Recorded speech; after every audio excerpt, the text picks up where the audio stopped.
DairyGrip, repairing a bubbled section.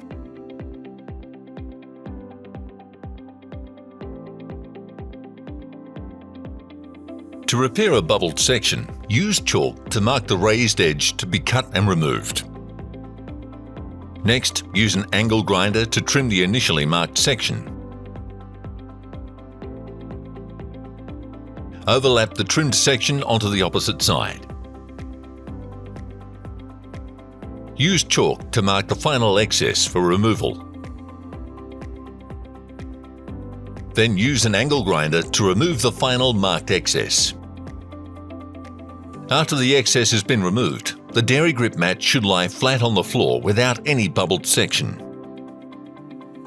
To firmly secure the DairyGrip mat, drill holes for concrete anchors application. Lastly, install concrete anchors to keep the DairyGrip flooring in place.